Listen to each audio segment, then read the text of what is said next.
के झपकता है आसमां, उसने भी तुझसा देखा कहाँ है रौनके वहाँ तू है जहाँ, मेरी बाहों में रहना यही है दुआ।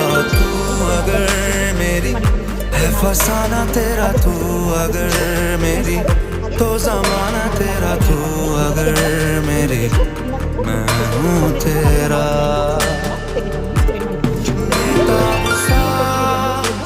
मोहब्बत का तू इनकलाब है, मेरा जहां तेरी बाहों में ख्वाब ख्वाब है।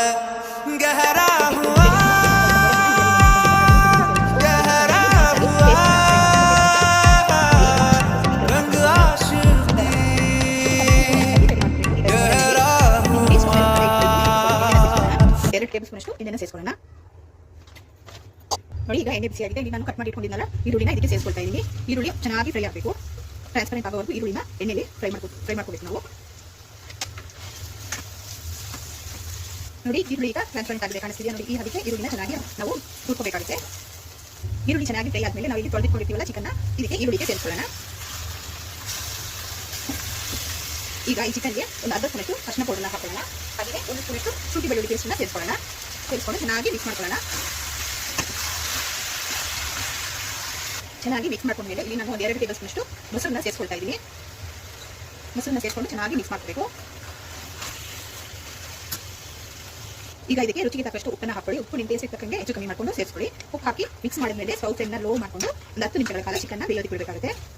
ಚೆನ್ನಾಗಿ ಮಿಕ್ಸ್ ಮಾಡ್ಕೊಂಡಿದ್ದೀನಿ। ಈಗ ಒಂದು ಪ್ಲೇಟ್ ತಗೊಂಡು ಕ್ಲೋಸ್ ಮಾಡಿ ಸ್ಟವ್ ಫ್ಲೇಮ್ನ ಸಿಮ್ ಮಾಡಿ ಒಂದು 10 ನಿಮಿಷ ಹಾಗೆ ಚಿಕನ್ನ ಬೇಯಕ್ಕೆ ಬಿಡಬೇಕು ನೋಡಿ। ಒಂದು 10 ನಿಮಿಷ ಆಗಿದೆ, ಈಗ ಓಪನ್ ಮಾಡಿ ನೋಡೋಣ ನೋಡಿ। ಚಿಕನ್ನಲ್ಲಿರೋ ನೀರೆಲ್ಲ ಬಿಟ್ಕೊಂಡು ಚಿಕನ್ ಚೆನ್ನಾಗಿ ಬೆಂದಿದೆ ನೋಡಿ, ಒಂದು ಅರ್ಧ ಪಕ್ಕಷ್ಟು ಬೆಂದಿದೆ ನೋಡಿ। ಈ ಟೈಮಲ್ಲಿ ಇಲ್ಲಿ ನಾವು ಗ್ರೈಂಡ್ ಮಾಡಿ ಇಟ್ಕೊಂಡಿದ್ದೀವಲ್ಲ ಮಸಾಲೆನ ಅದನ್ನ ಇದಕ್ಕೆ ಸೇರಿಸ್ಕೊಳ್ಳೋಣ। ಸೇರಿಸ್ಕೊಂಡು ಸ್ವಲ್ಪ ನೀರನ್ನು ಇದ್ರ ಜೊತೆಗೆ ಆ್ಯಡ್ ಮಾಡ್ಕೊಳ್ಳೋಣ ನೋಡಿ। ಮಸಾಲೆ ಹಾಕೊಂಡ್ಮೇಲೆ ಮಿಕ್ಸಿಗೆ ಒಂದು ಸ್ವಲ್ಪ ನೀರನ್ನು ಹಾಕೊಂಡು ಮಿಕ್ಸ್ ಮಾಡಿ ಇದಕ್ಕೆ ಸೇರಿಸ್ಕೊಳ್ತಾ ಇದ್ದೀನಿ। ಈಗ ಚೆನ್ನಾಗಿ ಮಿಕ್ಸ್ ಮಾಡೋಣ ನೋಡಿ, ನೀಟಾಗಿ ಮಸಾಲೆ ಎಲ್ಲ ಚಿಕನ್ಗೆ ಬೇರೆ ಥರ ಮಿಕ್ಸ್ ಮಾಡಿ ಇನ್ನೊಂದು 10 ನಿಮಿಷ ಹಾಗೆ ಸಿಮ್ಮಲ್ಲಿ ಬೇಯಿಸ್ಕೊಬೇಕು। ಕ್ಲೋಸ್ ಮಾಡಿಟ್ಟು ಸಿಮ್ಮಲ್ಲಿ ಬೇಯಿಸ್ಕೊಳ್ಳೋಣ। ಈಗ ಒಂದು 5 ನಿಮಿಷ ಆಗಿದೆ, ಓಪನ್ ಮಾಡಿ ನೋಡಿದೆ ನೋಡಿ। ಈಗ ನಾನು ಇಲ್ಲಿ 1 ಟೇಬಲ್ ಸ್ಪೂನ್ ಅಷ್ಟು ಚಿಲ್ಲಿ ಪೌಡರ್, ಸ್ವಲ್ಪ ಗರಂ ಮಸಾಲೆ ಹಾಗೆ ಕಸ್ತೂರಿ ಮೆಥಿನ ಕ್ರಶ್ ಮಾಡಿ ಇಟ್ಕೊಂಡಿದ್ದೀನಿ, ಇಷ್ಟನ್ನು ಇದಕ್ಕೆ ಸೇರಿಸ್ಕೊಂಡು ಮಿಕ್ಸ್ ಮಾಡ್ಕೊಳ್ಳೋಣ। ಮಿಕ್ಸ್ ಮಾಡಿಕೊಂಡು ಒಂದು 5 ನಿಮಿಷ ಹಾಗೆ ಬೇಯಿಸ್ಕೊಳ್ಳೋಣ ನೋಡಿ। ಈಗ ಒಂದು 10 ನಿಮಿಷ ಆಗಿದೆ, ಚಿಕನ್ ಚೆನ್ನಾಗಿ ಬೆಂದು ರೆಡಿ ಆಗಿದೆ। ಈ ಟೈಮಲ್ಲಿ ನಾನು ಸ್ಟವ್ ಫ್ಲೇಮ್ನ ಆಫ್ ಮಾಡ್ಕೊಳ್ತೀನಿ, ಆಫ್ ಮಾಡ್ಕೊಂಡು ನಿಮ್ಗೆ ತೋರಿಸ್ತೀನಿ ನೋಡಿ। ಈಗ ನಾನು ಇದನ್ನ ಸರ್ವಿಂಗ್ ಬೌಲ್ಗೆ ಸರ್ವ್ ಮಾಡ್ಕೊಂಡಿದ್ದೀನಿ, ತುಂಬಾ ಟೇಸ್ಟ್ ಆಗಿದೆ। ಇದನ್ನ ಚಪಾತಿಗೆ, ದೋಸೆಗೆ, ಅನ್ನಕ್ಕೆ ಎಲ್ಲದಕ್ಕೂ ಸೈಡ್ ಡಿಶ್ ಆಗಿ ಮಾಡ್ಕೋಬಹುದು, ತುಂಬಾ ಚೆನ್ನಾಗಿರುತ್ತೆ। ಈ ವಿಡಿಯೋದಲ್ಲಿ ಒಮ್ಮೆ ಈ ತರ ನೀವು ಟ್ರೈ ಮಾಡಿ ನೋಡಿ, ಚಿಕನ್ ತುಂಬಾ ಟೇಸ್ಟ್ ಆಗಿರುತ್ತೆ। ಇವತ್ತಿನ ರೆಸಿಪಿ ಏನಾದರೂ ನಿಮಗೆ ಇಷ್ಟವಾದರೆ ಲೈಕ್ ಮಾಡಿ, ಶೇರ್ ಮಾಡಿ ಮತ್ತು ಸಬ್ಸ್ಕ್ರೈಬ್ ಮಾಡೋದನ್ನ ಮರಿಬೇಡಿ।